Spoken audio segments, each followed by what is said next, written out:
everyone. Adrian from Audio Excellence Canada. That's Philip, and Jerry and Stephen behind the camera. Today we're going to talk about some of the questions that we've been getting. I thought we'd just answer some directly. So we're doing a Q&A, is that it? Well, we get a lot of questions, and sometimes it's consistent. And so I thought maybe we'll just address those as a general topic rather than consistently answering the same question over and over again. So let's start with the first question that's most popular. Why don't we review brand X, for example, B&W's, Bowes & Wilkins, Dynaudio, Past Labs, Audio Research, and the list goes on. Why don't we review these things? Or you should review this brand and so on. So, Philip, why don't we review those brands? Well, it's really simple. We review only the things that we bring into the store or we have access to on an ongoing basis. And I think that's only fair. You have to realize that most of the reviewers, for instance, on YouTube, they get sent the product and the manufacturer expects them to, apply some sort of regimen to it, to listen to it, to get an understanding of that product. Everything that we talk about essentially is something that the stores physically or monetarily paid for. So we are not tied to anybody. No one's telling us, oh, you need to say this. Oh, we're not happy with you here. We are a very large McIntosh dealer. We actually bring in all these things that we have on the floor that people can come here and actually listen to. And we talk about our experiences with it.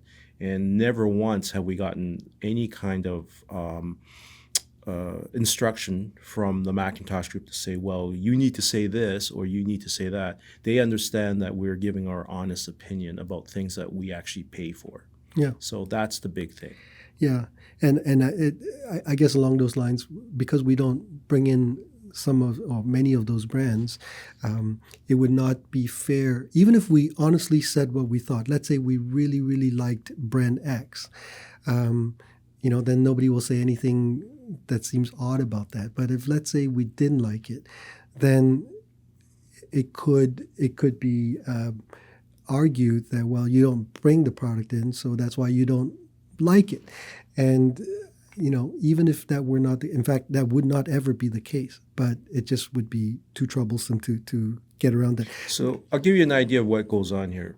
When the Tune Tots came out, which was quite a while ago now, really, the Wilson Tune Tots. Wilson Tune Tots. We weren't doing the videos then. We were doing some instructional videos, but nothing about the actual most of the products we carry. And I remember I wrote an article about my first impressions of the Tune Tots, which was quite effusive. So I mean, it's a speaker I really, really, really like. I just saw a video of video review, or like a first impression by Johnny Darko, and he really loved the speaker, but it's been a long time. So finally, he got a pair of speakers in, and he decided he liked them so much he was going to incorporate them into a review of something else, and then he decided he would review the speakers on the spot for his own channel. So these are the kinds of things that happen. The video reviewers online, they get sent products. We don't get sent products. That's a major distinction. I mean, I've probably already said it, but let me reiterate it. What we choose to review, like we got the C8 in. That's a good thing to review because we found that it was a nice sounding product, but we expect it to sound nice too at the same time. And okay, I don't know where I'm going with it. Second question: floor standing speakers versus bookshelf speakers. What should I choose for my room? Have we not already talked about this in one of the reviews? Well, this is one of the most common questions. Wow, I mean, holy cow! That there's no answer to that really. There's okay. Generally speaking, the smaller the box, the more likely it's going to, when set up correctly within the room. So the speaker room interface is sort of important, but a small speaker interfaces with a room generally better because it's more limited in the type of sound that it's producing. So the sound that you hear will be better focused and it will be more coherent. When you're producing more sound in a floor stander, it becomes way more complicated, especially when you have all, more added bass. I think this is essentially the answer is like they're both relevant, they're both good. It all depends on the kind of sound that you want. We know with small mini monitors placed out from the front wall will image and soundstage spectacularly. We've heard this time and time again. It is harder to get the same result from a floor stander, mostly because it is producing way more sound, especially in the bottom end. That box sounds different, and the way it radiates into the room is different. So, if you want a bigger sounding speaker, you go with a floor stander. If you want something that is more subtle and lifelike in a sense, then I think a stand mounter actually will do a much better job. Okay, next question. Do you agree or not? Oh, I generally do. I mean, for me, because my musical taste is so diverse, wherever possible, I prefer a full range speaker, and if it's a bookshelf, then it's a bookshelf. But generally speaking, it would be a floor stander. But Philip is right. Setup is important. You have to make sure that all things equal, the floor standing speaker is well made. So because you have more panel, the enclosure can resonate more. So the speaker has to be well made. The drivers are good, and so on. But if it's a well designed, good floor standing speaker, I prefer it because I want to hear and feel the bass. Yeah. Question regarding streamers, Lumin or Innuos. This happens quite a lot. We get, because we carry both, so a lot of times people will ask us, you carry both in the same price range. Which would you prefer? They're so different. I mean, they essentially do the same thing, but they have different amounts of functionality. The Innuos does a lot more in a major sense. The Lumin is much more specifically targeted. In other words, the Lumin doesn't do this, that, and this, right? The Innuos does, but the Innuos needs to have, for instance, a DAC. Outside of the little one, the other three that it requires a DAC. So the way you put it all together is different. If I wanted a standalone Lumin streamer, that allows me not to have all these other things in the system. I can just use that. So let's be more specific. So, for example, in the entry price range, there is no Lumin. So around about 1650, 1660 Canadian, Innuos stands alone. There's a product called the Innuos Zen Mini, 1 terabyte internal hard drive, has Rune Core built in, has a It doesn't DAC have built in. It has the capacity to run Rune Core. So you have to pay for Rune Core on top of the Zen Mini. Sorry, yes. It has a DAC built in. You buy it, plug it in, and it's great. Downside, there is no app. One thing about Innuos is I'm still waiting for the app. If you've got Rune, that's great. Otherwise, you got to use some third-party app, and that I don't like. Now you get to about 3,000 Canadian. Now you have the Lumin D2 and U1 Mini. And the U1 Mini. And then you have the Innuos for about 3,100, the Zenith, the Zen. Sorry, the Zen. 3,400. Yeah. And so right around that price range, you now have something comparable. So in that case, as Philip said, the Innuos doesn't have a DAC, whereas and the U1 Mini doesn't have a DAC. But the D1, is it D1 or D2? D2. D2 has a DAC built in. And they also have their own app, which I do like. Now, of course, the Innuos has an internal server, drive, I should say, so you can store music, and it has a CD ripper. So there's a lot of features. It's one of the things I love about Innuos. They don't quite match up feature for feature. Yeah. Sound quality wise, they're comparable. Yeah. They are a little bit different. But see, now you would think that streaming has been around for some time, that it's a mature kind of thing, but it's an ever-shifting area of development. And certainly, those are not the only two streamers that are good. There, others are out there on the marketplace. But what I can say is that to put a good streamer in your system is not going to be an inexpensive option. Yeah. It's like early CD players. The good ones were quite expensive, and I believe the streamers are the same thing. So we're talking about Lumin. I was just talking to a client about this, and he was originally interested in the D2, and I said, well, if you really want something really, really, really, really good, the D2 is fine. It's a good starting point, but really the one you want to go for is the T2, which is almost a little bit over double the price. And we've heard it. It's really good. It's totally usable as is. You will live with it for a long time. You might be able to find something better for less money later on, but right now, for that price range, it's complete. It does the job, and you will never think of it as, oh, I sacrificed or I compromised. It's a very good unit, but it ends up being, Yeah, I would agree. As a matter of fact, it's one of those areas where I don't have a straight cat answer. I would, again, with COVID, it's hard, but if you can, come in and audition or go to a dealer and audition and see what you prefer. But yeah, this one, I don't have a clear cat answer.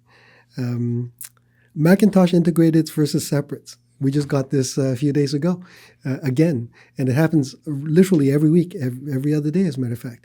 Why a McIntosh integrated versus a separates, or why not separates versus integrated, vice versa? I think that's just a price thing. Yeah. It's all expensive. The integrateds will allow you to have more, you spend a little bit less. So you can get the full McIntosh experience in a package that's smaller and less pricey. Not that it isn't pricey, but it's less pricey. So if you're looking at the McIntosh separates, you're basically talking about, maybe 50% more, somewhat in that range, to get the equivalent. I mean, they don't actually make things that the separates have different capabilities than the integrateds. They don't match up exactly feature for feature. So you have to kind of pick and choose a little bit. But generally speaking, the integrateds have more functionality than the separates to a certain degree, just because it's all in one box. And therefore, it's going to be a little bit less expensive to do well. But they don't have as much power, generally speaking, as the separates. Well, I think the new integrated, in particular, the MA12000, is so good that, for the first time. So in other words, let me just say this. In the past, if you asked me integrated versus separates, I'd always say separates. And it wasn't so much the money. It was just that sonically I preferred the separates. But and up till even the MA352, I would still say the same thing. If your budget allows, buy the separates. And then came the MA12000. And for the very first time, I thought to myself, I could do this one. So let me do the math for the people out there. Yeah. The MA12000 is $14,000 US dollars. Yes. The equivalent separates is C2700 or C22.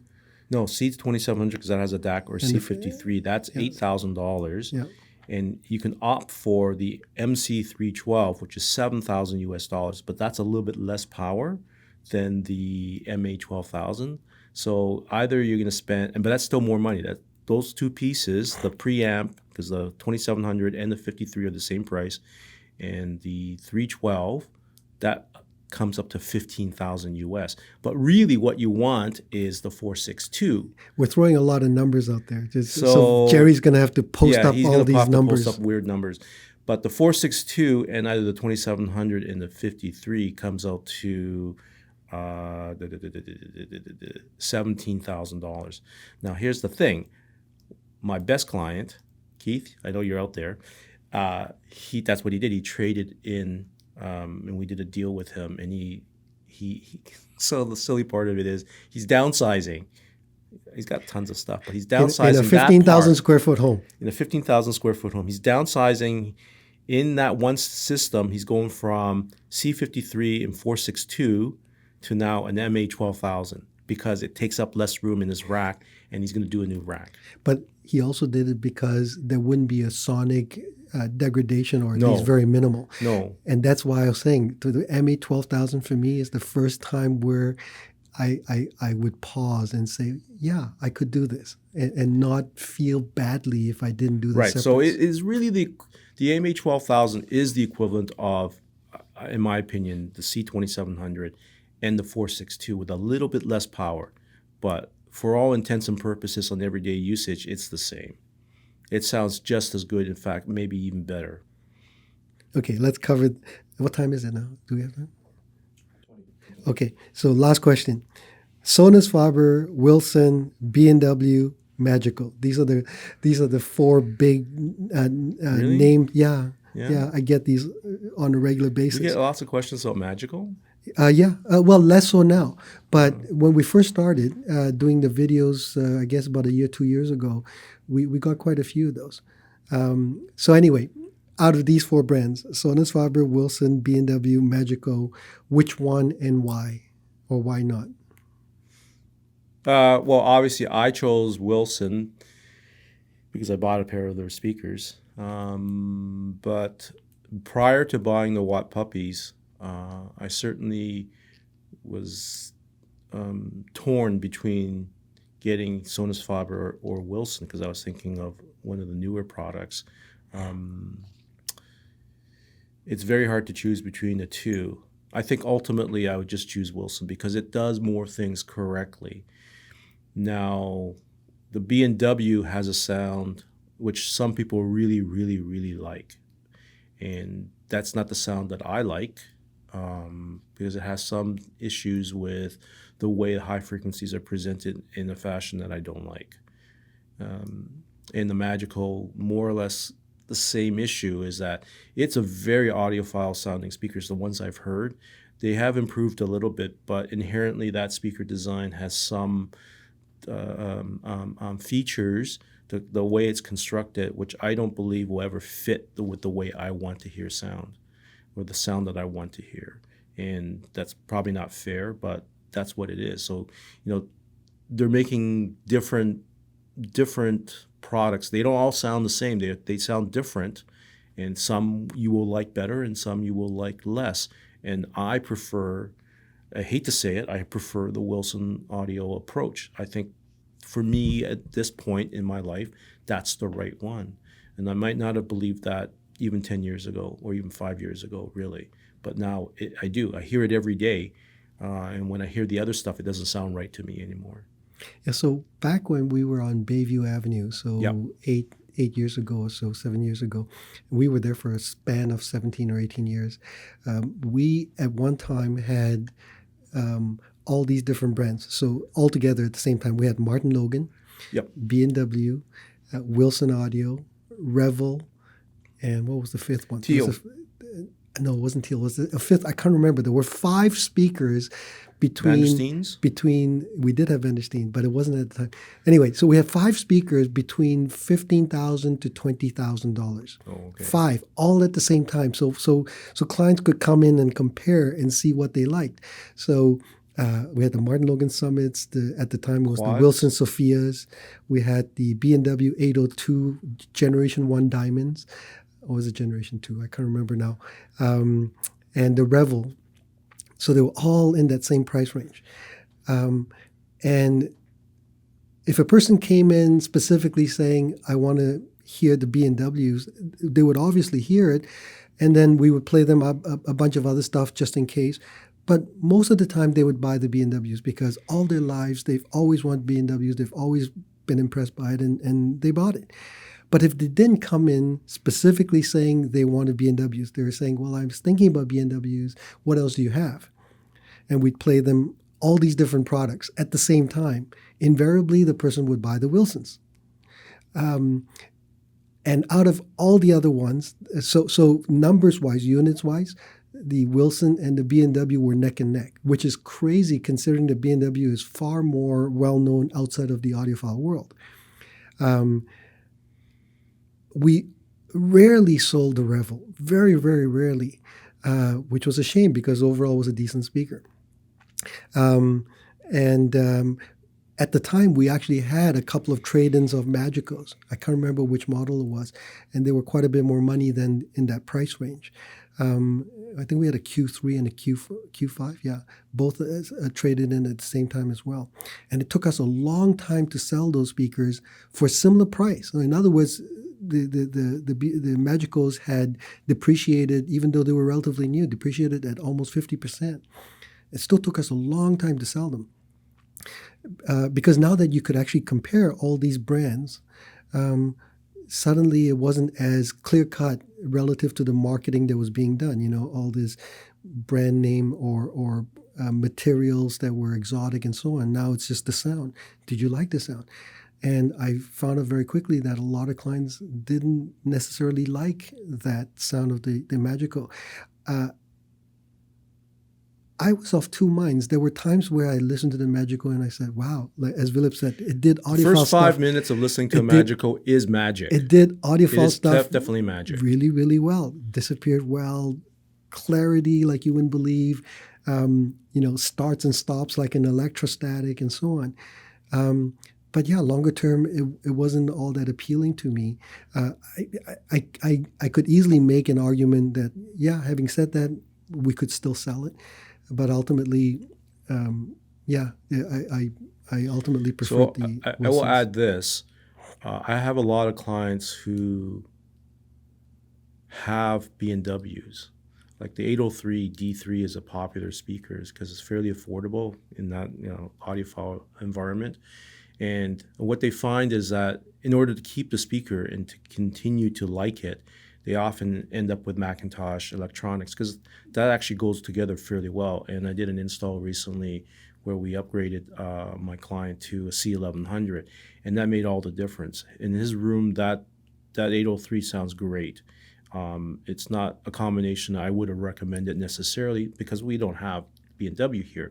But when I heard it in the field, in the room, it was very, very good.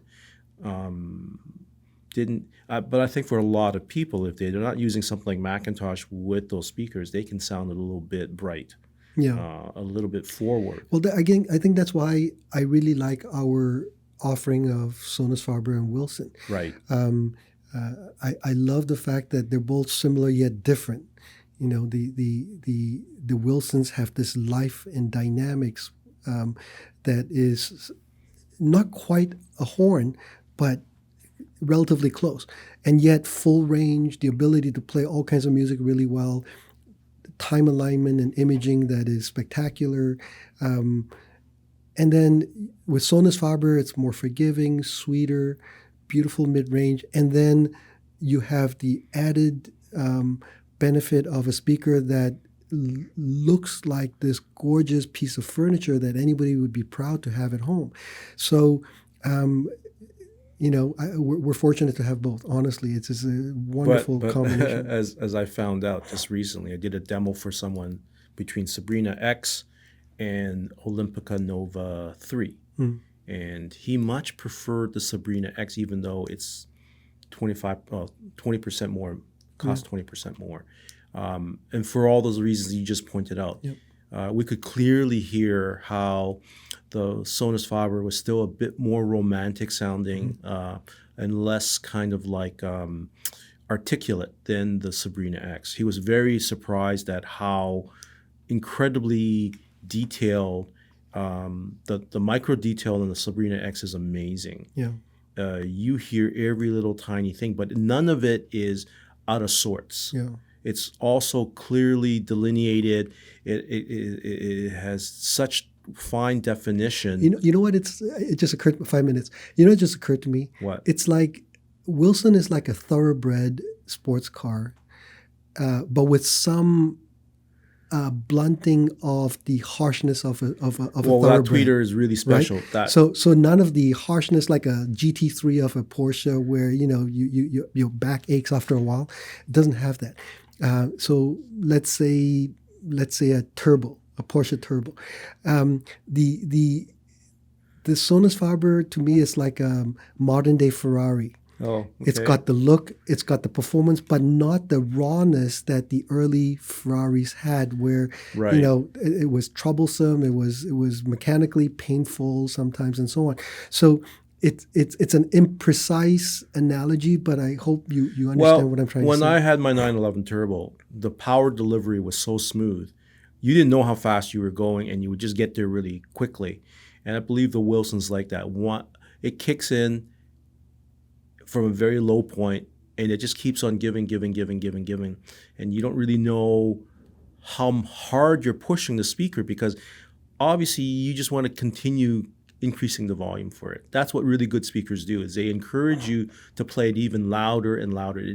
The Wilson never has problems. You just play it as loud as you want, and then you just keep on going. That's not to say that Sonus Faber doesn't allow you to do that too, but certainly the Wilson will definitely encourage you to do so. Yeah, I think overall in terms of sonics, if it was strictly sonics, I totally agree. I think the Wilsons are by far the best speakers I've ever heard. But in the real world, there's a combination of factors, and that's why I'm so grateful and I feel so blessed that we have both. Because if I cannot take a pair of Wilsons home, either because of pricing or because aesthetically, I prefer wood and finishes and things like this, it would not be any kind of a major regret at all that I would say, okay, I'll take the Sonus Faber. Whereas if we carried any other of the brands that we talked about just now, or other brands that we haven't talked about at all, I would feel very regretful. I would actually walk away from the sale thinking, I'd prefer not to buy anything, because now that I've experienced this amazing quality of sound, I have to have that, but I can't because of aesthetics at home or whatever it is. So, yeah. Yeah, so certainly if you have the wherewithal, the Wilson is going to be the best choice, in my opinion. You will never have any qualms about it. You will never have any regrets. It will just do everything right, in my opinion. So, okay, I think we gotta run. We gotta open up the store, and we're already late. So, Adrian from Audio Excellence Canada. Again, please subscribe, turn on notification. We'd love to hear your comments. And Philip over there, Jerry, and Stephen behind the camera. We'll see you again next time. Bye bye.